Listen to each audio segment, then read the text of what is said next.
Chers auditeurs, bonjour. J'ai le plaisir aujourd'hui d'être accueilli dans une galerie très spécialisée dans la bande dessinée qui s'appelle donc Huberti et Braine, qui est située à Paris, avenue Matignon. J'ai eu la chance en fait d'être invité à découvrir le travail d'un artiste qui s'appelle Ilan Manouash. Vous êtes un artiste d'origine grecque, vous êtes né en Grèce, et la particularité de votre travail, et évidemment on va converger assez rapidement vers le cinéma, vous êtes intéressé à l'univers des mangas, d'accord, et vous allez nous raconter en fait cette exploration. À la base vous êtes un chercheur, et de vos explorations scientifiques, aujourd'hui, il y a un tas de déclinaisons artistiques qui peut-être un jour seront aussi des déclinaisons cinématographiques. Ouais. Vous travaillez dans l'univers de l'IA depuis pratiquement une quinzaine d'années, m'avez-vous dit précédemment. Et donc aujourd'hui, on a le privilège de découvrir, alors je ne sais pas si on peut appeler ça des compilations, mais vous allez évidemment nous préciser tout ça.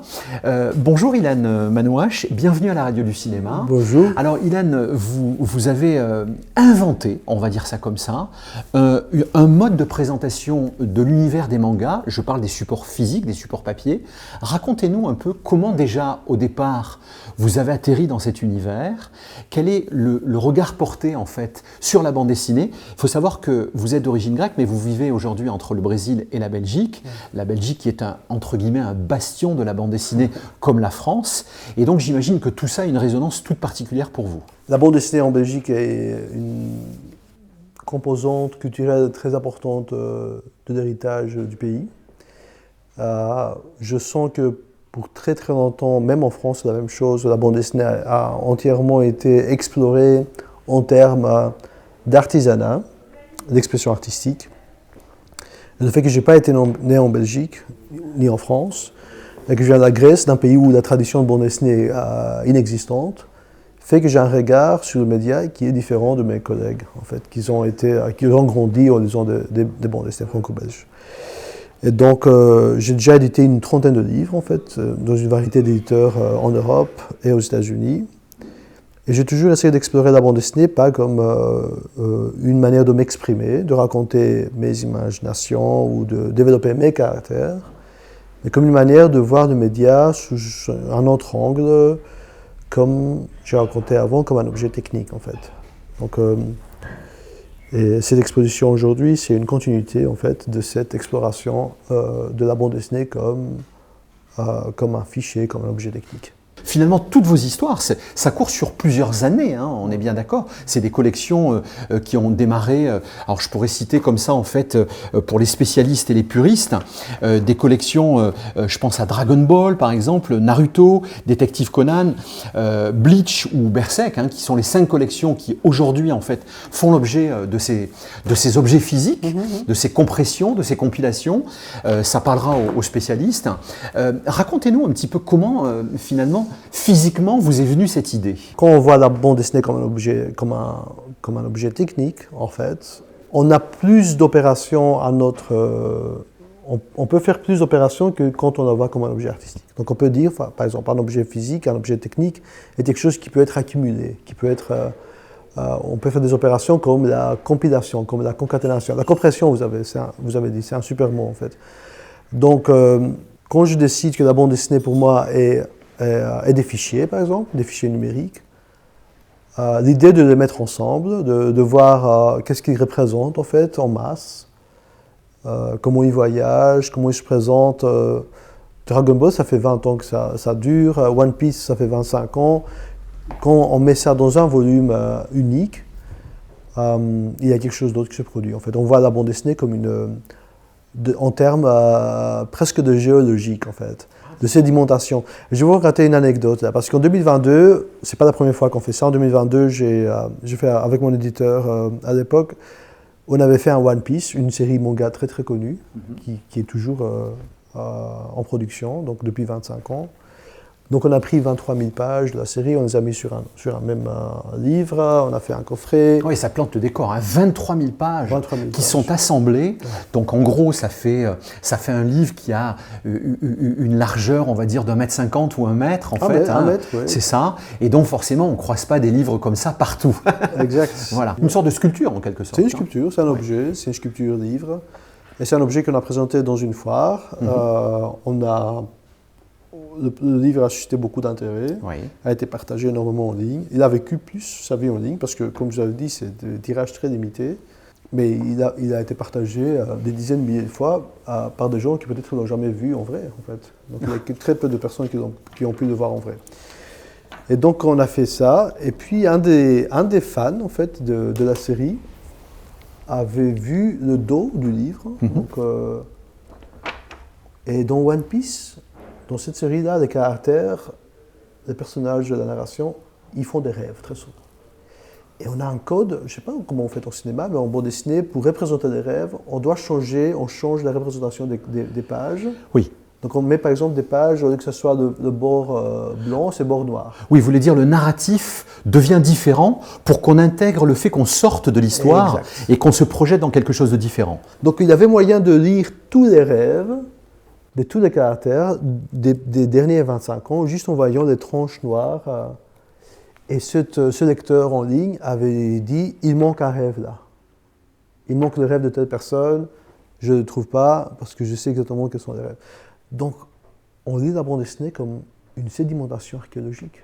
Comme quelqu'un va voir les différentes époques sur la sédimentation de minéraux, c'est une œuvre minérale en fait. Et ça m'avait tellement impressionné que les fans eux-mêmes peuvent inventer de nouvelles manières de lire, qui ne sont pas toutes linéaires, etc. Mais voilà, quelqu'un avait une telle connaissance de cette œuvre, du média, qui pouvait opérer des mouvements sur la tranche même, pouvait lire le livre par la tranche. Et ça m'a fait vraiment rêver. Et je voulais continuer en fait le geste d'accumuler des pages, au-delà juste du jeu de mots One Piece in One Piece, et d'essayer de voir ce qu'il va faire avec Dragon Ball, Naruto, etc., avec d'autres séries. Comment c'est la bande dessinée en fait est lue en papier très peu par rapport à ce qui est lu en ligne et par pirate, en fait, par piratage. Donc la bande dessinée majoritairement est lue en piratage numérique. Et comment le piratage numérique, comment ces planches se trouvent en ligne? Les fans eux-mêmes achètent des bandes dessinées originales en japonais, en chinois, en coréen. Ils désassemblent les pages, ils les scannent, ils les nettoient, ils les traduisent, ils remplacent le texte eux-mêmes et mettent en ligne. Et des fois, ils sont tellement efficaces qu'ils font ça même avant la sortie. Parce qu'ils ont des réseaux dans les éditeurs, comme un leak, comme un Wikileaks. Hein, ils vont prendre des œuvres et ils vont avoir des releases parfois simultanées avant ou peu après le release officiel. Et donc on parle d'un énorme monde de labeur qui vient par les fans eux-mêmes. On appelle des scanlateurs, donc l'équivalent français aurait été scantrad. Scanner, traduire. Et traduire, c'est ça. Et ces gens-là, quelle relation vous entretenez avec eux et est-ce qu'ils s'inscrivent dans votre process créatif, clairement? J'écris des articles en fait, sur le travail. Je trouve leur existence, leur positionnement dans l'industrie de BD extrêmement importante. Extrêmement influente, finalement. Oui, je crois même que je dirais que c'est le moteur en fait, de la distribution en bande dessinée, plus que les éditeurs majeurs. Parce que voilà, ils démocratisent énormément le média. Donc des gens qui ne peuvent pas, par exemple, lire One Piece ou lire Naruto, vous devez quand même avoir besoin de 3 000 € pour lire tout. Hein. Donc vous devez acheter tout des... C'est un budget. Donc les parents, par exemple, réfléchissent énormément s'ils doivent acheter le tome 1 d'une nouvelle série qui va sortir à leurs enfants, parce que ça, c'est un investissement à long terme, hein, des fois. On ne le voit pas passer parce que ça s'étale dans la durée, oui, mais c'est un investissement quand même. Ça s'accumule. Ouais. Et donc, le fait de pouvoir avoir accès à ces releases, à ces chapitres en ligne, je trouve très important. Évidemment, ce n'est pas la manière la plus légale de faire, mais on sera surpris parce qu'il y a énormément de complicité entre les éditeurs et les pirates, en fait. Ça rend quelque part service un peu à l'éditeur. Énormément, oui, parce qu'ils savent dans quel degré ils vont prendre un risque. En fait, une fois qu'ils arrivent à jauger finalement. Voilà. Ça met des graines et en fonction de comment ça prend, ils savent si oui ou non ils doivent explorer ce marché-là. On appelle ça un gentleman's agreement. C'est comme ça qu'ils l'appellent. Okay. Et j'avais une question justement qui évidemment s'impose à moi. Est-ce que vous pensez que ce type de pratique peut aussi s'exercer dans le monde du cinéma ? Je fais partie d'une énorme communauté peer-to-peer en cinéma qui s'appelle Karagarga, que peut-être vous connaissez ou vous ne connaissez pas. C'est le plus grand archive de cinéma en ligne maintenant. Au monde? Oui, au monde. Je dirais même pas en ligne, peut-être plus grand que la Filmothèque à Bruxelles. Ils ne font pas juste mettre en ligne des films qu'ils aiment, ils font des sous-titrages aussi. Donc par exemple, vous pouvez dire, écoutez, je donne autant de crédit à tel utilisateur qui va me traduire ce film en afghan parce que j'ai besoin de le voir, ou en grec. Et il y a des gens à faire ça. Donc c'est une communauté qui est très très puissante, communauté privée. Je crois qu'il consiste de 40 000 personnes partout dans le monde. Et tous les jours, il y a une centaine de films anciens, nouveaux, des outtakes, des choses qu'on ne retrouve pas dans des releases DVD. Et aussi un forum très informé aussi, très actif sur le cinéma. Et moi, je fais partie de cette communauté depuis 20 ans. C'est là où je m'investis énormément. Et donc, il y a au cinéma ça, oui, bien sûr. Oui. Donc clairement, en fait, ce que vous êtes en train de nous dire, parce que là, je m'adresse aux chercheurs, à l'ingénieur que vous êtes, aujourd'hui, finalement, il y a une certaine forme de matérialité et d'exploration en devenir. On parle de bande dessinée, mais on pourrait très bien parler aussi peut-être d'une nouvelle façon de consommer du cinéma. Et ça m'intéresse d'avoir votre point de vue et votre analyse là-dessus, pour savoir comment est-ce que, dans la réflexion qui est celle d'aujourd'hui, mais plutôt orientée vers demain, comment est-ce qu'on va réussir à finalement explorer les œuvres d'art de manière différente? Voilà, j'ai l'impression que les grands conglomérats d'édition nous ont déçus. Là. En tant qu'auteur, en tant que lecteur, on est déçus. On trouve qu'il y a un manque d'imagination, on trouve qu'ils ne prennent pas de risques, on trouve qu'ils n'emploient que de recettes en fait. Et en tant que lecteur, en tant que spectateur aussi, je ne me sens plus aspiré en fait des grosses maisons de production, ni du cinéma, ni dans la bande dessinée des éditeurs. Et ils ne proposent rien de nouveau. Et je fais plus confiance à la communauté des fans comme moi, qui vont essayer en fait de trouver d'autres manières à visualiser un film, à le discuter, à le distribuer. Peut-être c'est des manières illégales, pirates, mais elles m'inspirent beaucoup plus en fait. Et ce n'est pas une raison économique. C'est parce que je trouve que le monde de la bande dessinée, c'est de celui que je peux parler avec plus de confiance, traverse une crise de vision, de perspective, de futur.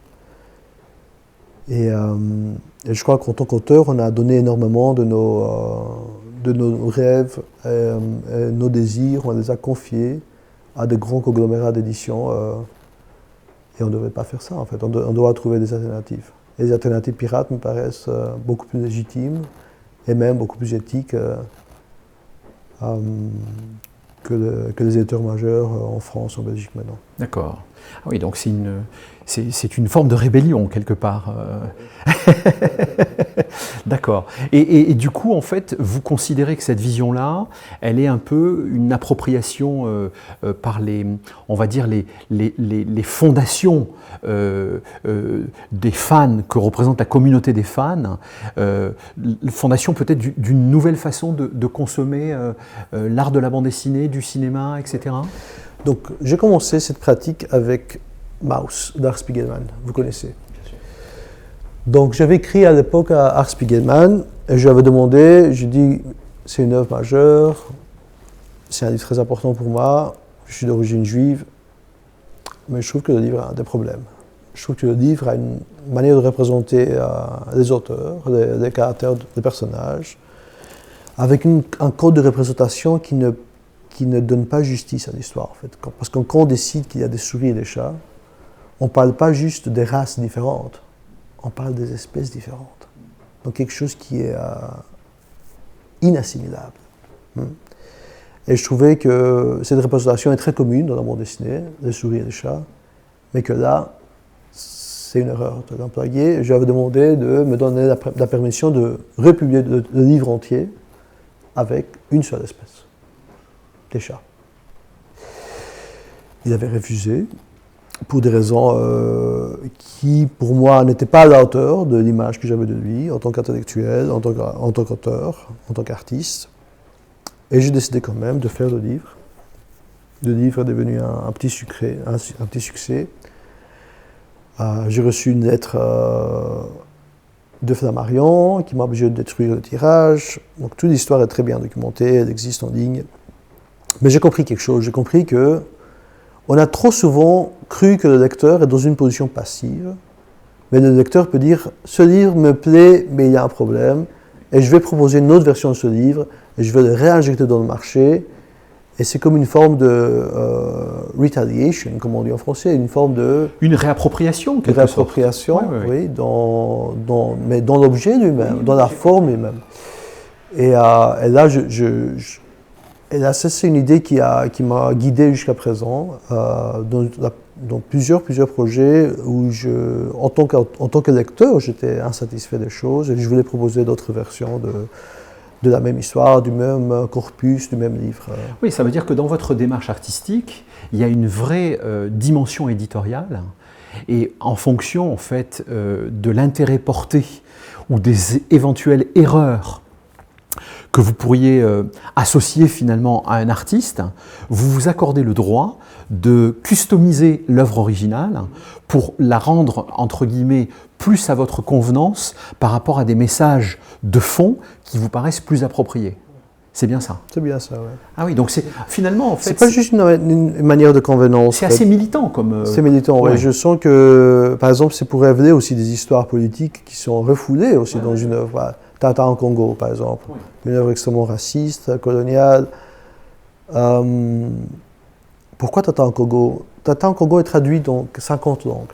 Pourquoi il n'est pas traduit en lingala, en congolais? On se pose la question, non? Donc ça veut dire que Moulin Sarr ou Tata Imagination, les ayants droit, ne font pas que des gestes commerciaux, en fait. Ils prennent des décisions politiques aussi. Parce que c'est un livre très populaire au Congo, mais toujours. Donc on se demande, donc j'ai décidé de le faire moi-même et de voir ce que ça va donner.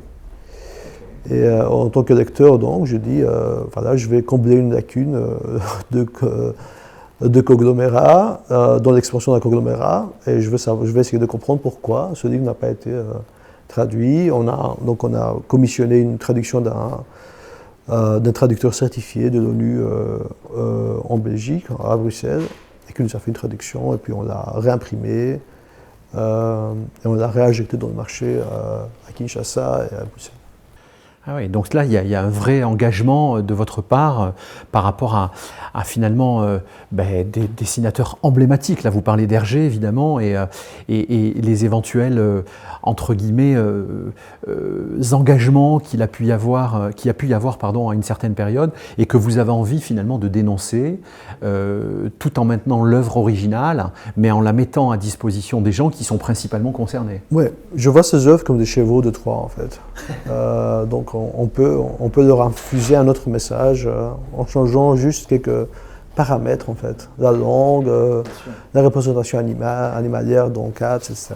Je vais rappeler donc le nom de cette exposition. Donc, alors là, pour le coup, ça s'appelle Œuvre complète, puisque vous présentez donc les 5 collections dans cette galerie qui s'appelle donc Huberti et Brenne, qui est située donc au 36 avenue Matignon à Paris.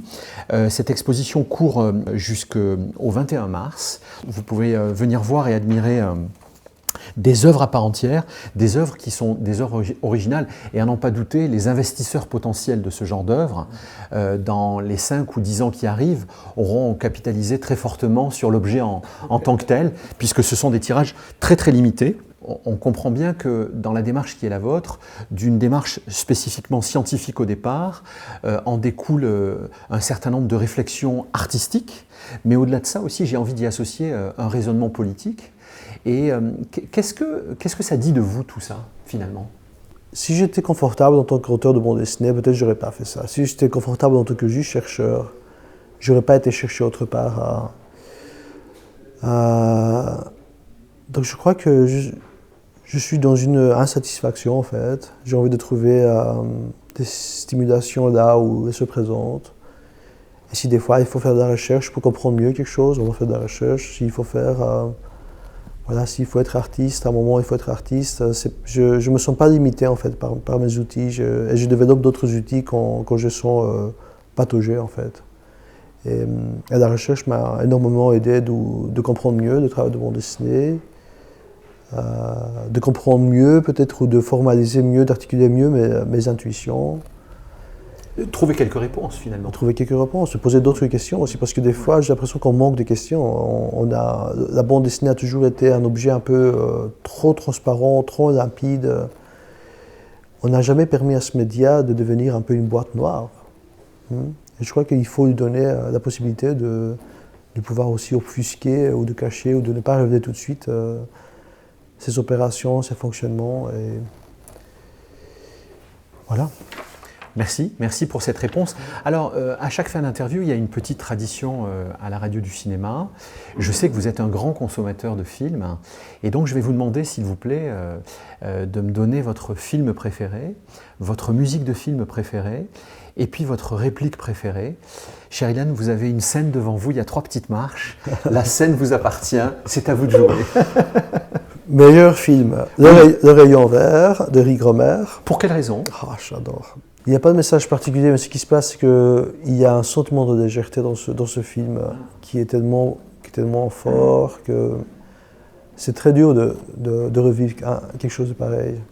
Avec une attente constante de l'actrice, c'est de voir ce rayon vert en fait. Donc, ça répond un peu finalement à vos réflexions personnelles. Il y a une quête. Et cette quête, finalement, vous la vivez aussi au quotidien. Ouais. Donc c'est peut-être une sorte de mimétisme cinématographique, finalement. Tout à fait, oui. Tu rêves toujours, t'attends toujours. Il vaut mieux attendre quelque chose que la réalité, tu vois, gâche les espoirs. Meilleure musique, oui, voilà.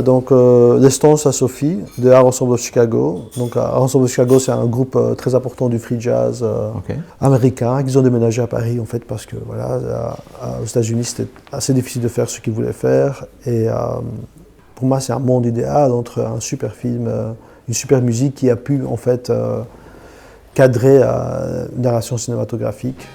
Il y a rarement, en fait, ce genre de coproduction.